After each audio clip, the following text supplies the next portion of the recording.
Who was King Latinus in Roman mythology? Imagine a land where stories of gods, heroes, and kings blend into the very fabric of a nation's origins.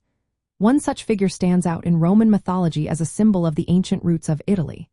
That figure is King Latinus. He was a legendary ruler of the Latins, the people living in the region called Latium, which is in central Italy.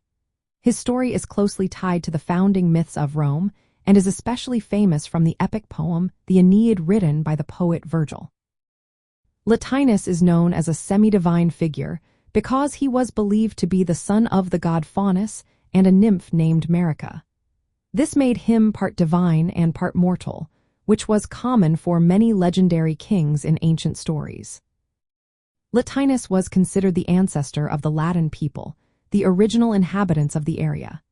His reign represented the time before the arrival of the Trojan hero Aeneas, who would later become a key figure in Roman history. According to the story in the Aeneid, after Troy fell, Aeneas and his followers traveled across the Mediterranean and eventually reached Italy. When they arrived, Latinus welcomed Aeneas and his people with open arms. Latinus even offered his daughter Lavinia in marriage to Aeneas, which was a significant event because it united the Trojan newcomers with the native Assyriaistiaisu.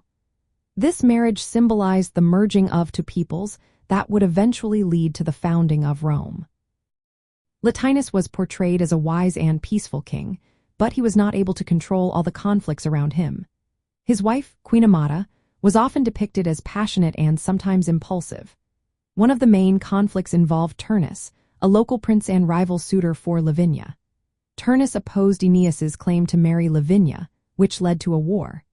The story ends with Turnus being defeated and killed, solidifying Aeneas's role as the founder of a new people. After Latinus's death, Aeneas took over as king and founded the city of Latium, named after Lavinia or Latinus himself. Aeneas's son, Ascanius, later founded Alba Longa, a city that played a big part in the mythic history of Rome. It is interesting to note that Latinus appears in different stories with different parentage. In Greek mythology, for example, Hesiod described Latinus as the son of Odysseus and the sorceress Circe. This shows how myths can change and adapt across cultures. But in Roman stories, Latinus is mainly seen as a divine ancestor who helped create the link between the Trojan heroes and the native Italian tribes. His story was important because it gave the Romans a divine and heroic origin, connecting them to both gods and legendary heroes. Latinus's welcoming of Aeneas and his role in uniting different peoples was seen as a key moment in the divine plan that led to the rise of Rome.